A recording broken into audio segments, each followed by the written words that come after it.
Bueno, ya vimos la curva de valoración ácido fuerte, base fuerte. Ahora vamos a ver una curva de valoración ácido débil, base fuerte.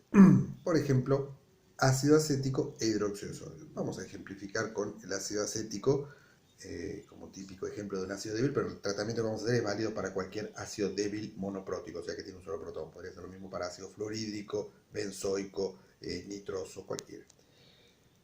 Bueno, esta es la fórmula del ácido acético. Como vemos, tiene 4 hidrógenos en su molécula, pero solo un hidrógeno es ácido. Este hidrógeno es ácido y puede reaccionar con una base. Estos otros 3 hidrógenos que están unidos a carbono no son ácidos. Esta es la forma simplificada de escribir la molécula de ácido acético, que tiene una constante de acidez de 1,8 por 10 a la menos 5.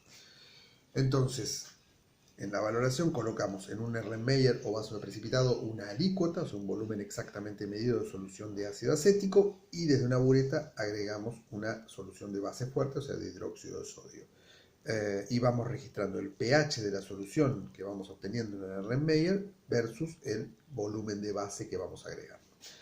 Esta es la reacción de neutralización entre el ácido acético y el hidróxido de sodio, que da como producto acetato de sodio y agua. Vemos la estequiometría de la reacción es 1 a 1. Entonces, inicialmente en el Erlenmeyer tenemos solo ácido acético. A medida que vamos agregando la base, esta reacción de neutralización va consumiendo el ácido acético. Cada vez tenemos menos ácido, hasta que va a llegar un punto que es el punto de equivalencia en el cual se cumple esto, que los moles de base agregados son exactamente iguales a los moles de ácido que teníamos inicialmente en el Erlenmeyer, con lo cual no hay exceso de ácido ni de base, está la cantidad justa para consumirlo totalmente. Entonces se cumple esta igualdad, volumen de base por molaridad de base es igual al volumen de ácido por la molaridad del ácido, o sea, el volumen de base en el punto de equivalencia es exactamente el volumen de ácido por la molaridad del ácido sobre la molaridad de la base. Ese es el punto en el cual se produce el consumo total de ácido y no hay exceso de ácido ni de base. Entonces vamos a tener un punto de equivalencia y dos regiones, una antes y otra después del punto de equivalencia. Vamos a ver cómo calcular el pH para esos 3 casos. Antes del punto de equivalencia, en el propio punto de equivalencia y después del punto de equivalencia. Empecemos por la primera región, antes del punto de equivalencia, donde el volumen de base es menor que el volumen de ácido por la molaridad de ácido sobre la molaridad de base. O sea, donde la base es el reactivo limitante. El hidróxido de sodio es el reactivo limitante. Entonces, como el hidróxido de sodio es el reactivo limitante, se va a consumir totalmente y se va a formar acetato de sodio y va a quedar un exceso de ácido. O sea que la solución antes del punto de equivalencia vamos a tener ácido acético y acetato de sodio, el ácido débil y su sal coexistiendo. Eso es lo que se llama una solución reguladora o solución buffer. Una solución que consiste en un ácido débil y su anión.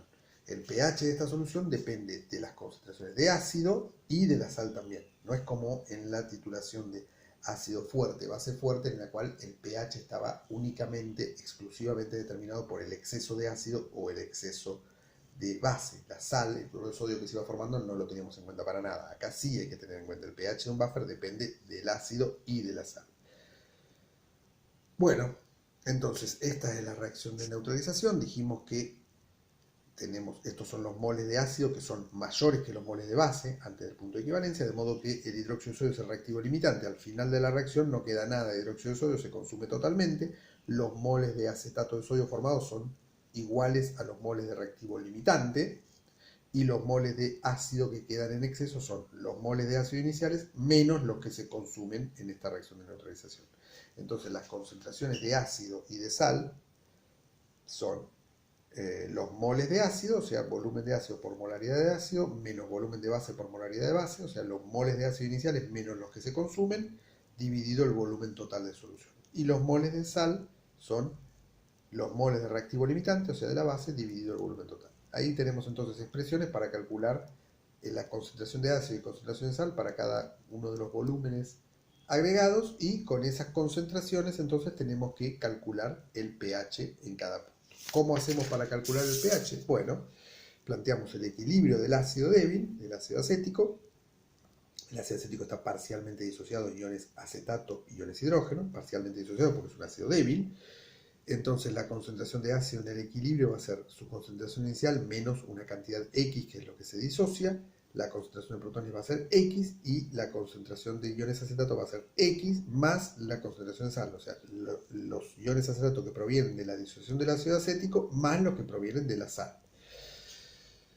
Bueno, reemplazando estas concentraciones en la expresión de la constante de acidez, nos queda esto. La constante de acidez es igual a X por X más la concentración de sal sobre la concentración de ácido menos X. Entonces, X, que es la concentración de protones, la tenemos que despejar de esta expresión.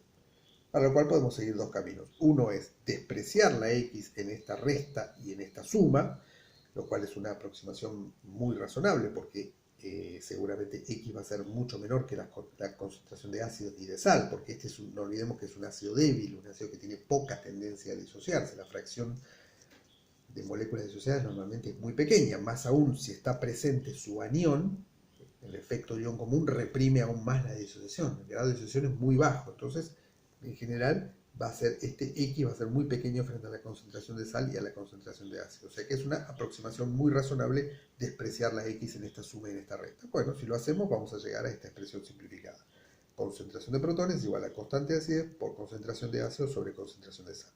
Si no queremos despreciar la X, bueno, nos va a conducir esto a una ecuación cuadrática. Concentración de protones al cuadrado más concentración de sal más constante de acidez por concentración de protones menos la constante de acidez por la concentración de ácido igual a 0. Una ecuación cuadrática que la resolvemos con la conocida fórmula resolvente, o si tenemos una calculadora que resuelve ecuaciones cuadráticas, mejor, más fácil, más sencillo todavía. Bueno, sea como sea, con esta expresión o con la expresión simplificada vemos que teniendo la constante de acidez, la concentración de ácido y la concentración de sal, con esos tres parámetros calculamos la concentración de protones y luego el pH. El tratamiento que hicimos, como vemos, es totalmente general, es válido para cualquier ácido débil. Después solo falta reemplazar por los números particulares.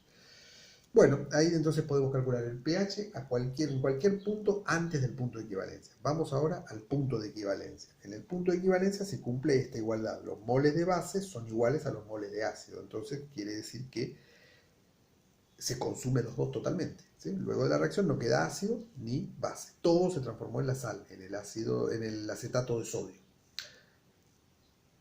Y los moles de acetato de sodio, de sal, van a ser iguales a los moles de ácido o a los de base, que en este punto son iguales.